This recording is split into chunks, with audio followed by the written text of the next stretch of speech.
It's Popeye's fried chicken sandwich day and something better. There's a craze in this country over the Popeye's fried chicken sandwich. I had one. I didn't go crazy. I don't get it. It is definitely crispy. It's not a bad chicken sandwich, but why people are going fucking nuts is beyond to me. So Max wanted to make it, so I wanted to say, you make it, bitch. I'm not gonna make it. But no, I'm quite agreeable. So we're making it.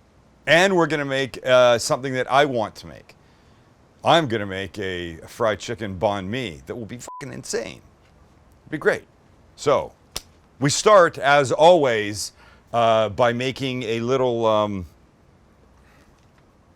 what's it called? Batter? Not a batter. A milk bath. A little milk bath for the chicken to live in before it goes into the flour batter, before it gets fried, before it becomes a mediocre sandwich. Here's how we're gonna start. With some eggs. And shell. I know I said crispy chicken, but I don't want it with this kind of crisp. Oh, for God's sakes. This is, you know what a pain. You're supposed to use another shell to get it, but it's just not working. Oh, Astro. Astro, it's been a while. Honestly, I thought they got rid of them. F it. We're leaving the pieces in there. I can't get them. So we'll go 3 eggs here. There's more shell now. Gosh. Let me see, come on. And gardeners, it's been a while since we've been here and everybody's back. Astro's back, the gardeners are back. I'm keeping the shell, I don't give a shit. This is how I feel about the sandwich. We do this, beat the eggs, then we add some buttermilk. The eggs will make it a little richer. Should be obvious. The shells will make it a little crunchier. That should be obvious. And now we're gonna add an ingredient that I'm not 100% sure about. I mean, they don't tell you what this sandwich is made of. We're gonna put some Cajun seasoning in here because it's got that little kick to it. And once that's done, now our chicken needs to go in, but let's look at our chicken for a second. So these are gonna have to go in a bun. And clearly there's a little bigger than, they're not that long sticking out over the edge. So here's what we're gonna do. I'm gonna take these guys, I'm gonna cut them down a little bit. First, I'm gonna put this guy in a bag like this and just help make it relatively flat. Would you like me to do this in front of you, Max? Okay. Hold on. We'll use a lovely peach Bellini. I want them cooking about the same speed. And a thin piece on one end and fat on the other is not gonna help. So that's good. And then that can go in here. And then we can repeat with these other guys just to get them all the same.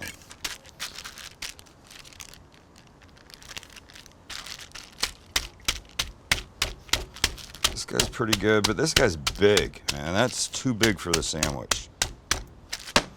So I'm gonna cut this guy down a bit. Everybody in. Is good. Make sure they're all covered. Now you got them in this little egg milk bath. You're good here for, 3-4 hours. Just let it do its thing sitting in the fridge. It's flour time. With old dried pasta. So regular flour in here. And then we will add some cayenne, a little paprika, ground pepper, and we're gonna do more of this Cajun seasoning. And a big pinch of salt, and we'll mix. Oh, come on, you. Why would you do that to me? There we go. Next, the sauce. Bowl, and the following components. Again, you see flecks in the sauce, but you don't really know what it is. It's clearly mayo base. Pretty certain at Popeyes they're not using Kewpie Japanese mayo, but that's what we like to use. So some of this. And then we're repeating our friends again. Cayenne. Not too much. We mix with the end of a wooden spoon because that's how Popeyes would do it if they forgot to get the spoon from the kitchen.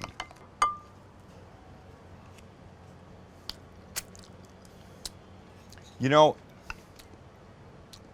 that's very good. I have no idea if that's it. I really don't. I remember looking at it. I remember tasting it, but it was a couple weeks, and I don't know. So we're going with that, ladies and gentlemen. I think we're going to be fine. But stay there, because now it's time for the pickle. And if memory serves me correct, the pickles are like pickled chips. They've got that corrugated cut to them. Fantastic. This was my mom's from probably 1941. I love it. She used to cut butter with this. When she had a fancy dinner party, well, when she had a dinner party, she'd take a long rectangular thing of cold butter and cut it into little pats like this that had corrugated edges. That was cool. If it was a really fancy party, she had these two little paddles with ridges in them that you'd put a square cube of butter in the middle and then go like this, and they would go round, but they'd have like a fluted edge, like little bumps all the way around. That's how you knew if she really liked you. Hey, I went to Joy's house the other night for dinner. Oh, how was it? It was great. What kind of butter did you get? I got the round thing. Oh, shit. And then you know that person's important. Let's cut. And if the gardener's leaving, we'll start to cut. I don't know how big they are. Are these great?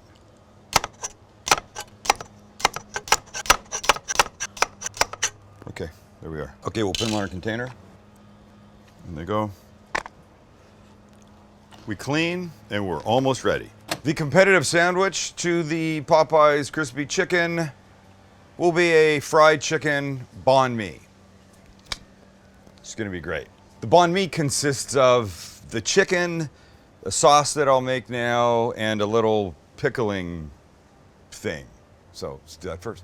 This, you can see, is shredded carrot and cucumber. English cucumber outsides. It's gonna be great. Here's what we do. We mix a little rice vinegar, a little sugar, a little kosher salt, and we mix. Think of this as quick pickling. If I want to be super anal about it, I would do it in a little pot on the stove so the salt and sugar fully melted, but we're gonna be fine here. Then we take this, we add it here, try and get out as much of the coarse stuff as you can, put a lid on. 15-20 minutes in the fridge, that'll be perfect. Now our sauce. And the sauce for this is two things: sriracha and honey. We'll mix that. Yum.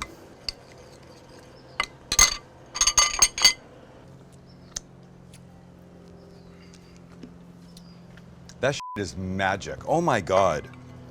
Those two things, sriracha and honey, they balance each other. It's tremendous. There will be Kewpie mayo involved with the banh mi. Oh, trust me of that, my friends. But now, I think we're ready to start frying some chicken and make these things, finally. As I'm getting ready to start to dip the pieces, something's been bugging me about the flour part. I couldn't remember what it was, and then I did. I want to add cornstarch to this. The addition of cornstarch makes it go from crispy to cracky crispy. Is that a thing? It's not a thing. We just made it up. But so we're gonna add about half as much of what we've got in the flour of cornstarch. Then we'll mix it again. Then we'll be away to the races. Okay, there we go. Now we're talking. Let's make it all mixed evenly though. You don't want just a huge pocket of cornstarch. So get everything mixed. When you think you're there, we're ready to go. So we do this, and we do this. Take a piece of chicken, In it goes. It gets a good coating. Oh boy. Cornstarch is super light and it just flies everywhere. And then on there. And we continue. In. You want to cover it really well. Really well. It's about getting this guy in perfect condition for the oil. And uncovered spots are not your friend. There we go. Just continue until you're done. Okay. Look, I'm looking forward to this. I'm really looking forward to my banh mi, I gotta tell you. It's not something that you have all the time. And just because it's fried chicken doesn't mean it has to be like fried chicken from the south, you know? And we're done. Okay, get rid of this. Now to the fryer. Here we go. We'll just do 2 at a time. In goes 1. That'll be for the sandwich. This will be for my banh mi. And we're away to the races. You do want to make sure that they're not sticking to each other, because then you end up with Siamese twin pieces of fried chicken, and that's not what anybody wants. We're going to check the temperature, but for not a hugely thick piece, it could be anywhere from, 7 to 8, 10 minutes. My oil is at 350 and seems to be doing fine. So right now you're just watching chicken cook. I realize it's not very exciting, but it will be delicious. And we're almost ready. We'll start to crisp up the bun a little bit, and then we're there. And done. Look at that. It's amazing. Let it drip. Now we'll get the bun prepped. Bun's perfect. Let's set it up. Start with our sauce, bottom and top. Top. Oh, party foul. What happened there? Pickles. No clue on how many they use. None whatsoever. But this will work. The crispy, beautiful chicken. Nice. And the bun. But wait, don't stop there, because we'll make my banh mi. And the banh mi will go like this. So, cilantro. So for this one, we have a French roll that we will cut. Remember, banh mi is a Vietnamese thing, and the French had a huge influence there and still do today. So I don't want this hot, but I want it perfect. So here's what we do. I'm going to put some of this Japanese mayo on here. Don't know if it's traditional. It's what I like. Spread this a bit. Then we come by with our sauce. Give it a final mix. And we go like this. Fly, go away. This. And now here's some of the pickled carrot and cucumber. I'm going to throw some of this in along here. I've already taken most of the juice off it, so it's just all beautiful like this and dry. Then some fresh cilantro, just ripped right off the top.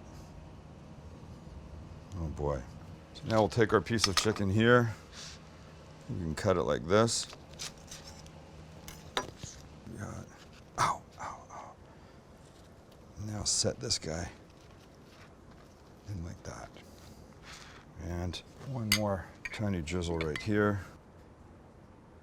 That. Okay, behold, 2 very different things. And the banh mi and the Popeyes. Banh mi, Popeyes, banh mi, Popeyes, and there they are. And again, I think what's interesting is just because it's fried chicken doesn't mean it needs to be in a sandwich from the South. Of course, you can eat it plain, but it's interesting doing something different with it.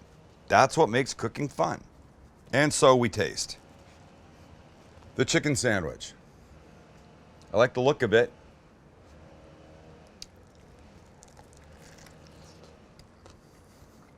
Mmm.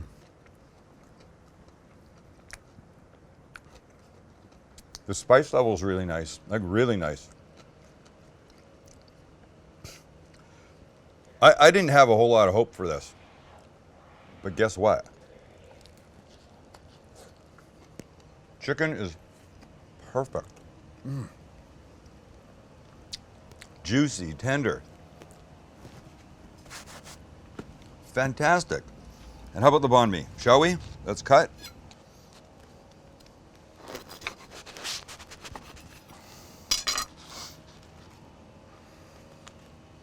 I love it.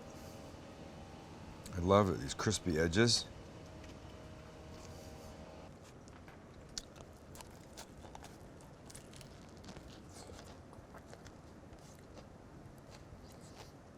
It's hot. But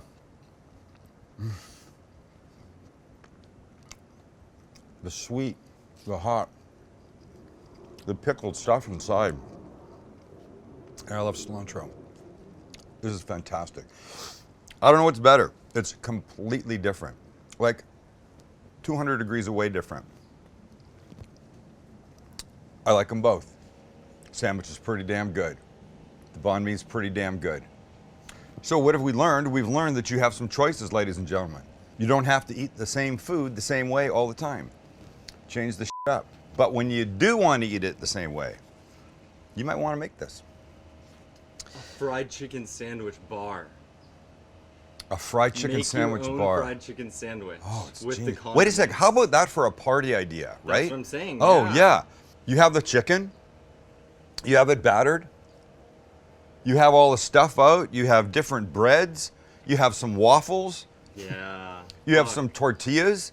You cut into smaller pieces and make fried chicken tacos. I sense a new taco coming to Not Tacos. All right, from now, from all of us, thank you for hanging. Thank you for being here. Thank you for watching. Thank you for buying merchandise. Go online, get the Japanese Sam the Cooking Guy shirt. Get any, if fat means flavor, then I'm f***ing delicious. All that stuff's there. And thank you for commenting, saying nice things, even bad things. But we really like it when you tell us what you want to see. We want to make what you want, not just what random shit I want or Max wants. Cool? See ya.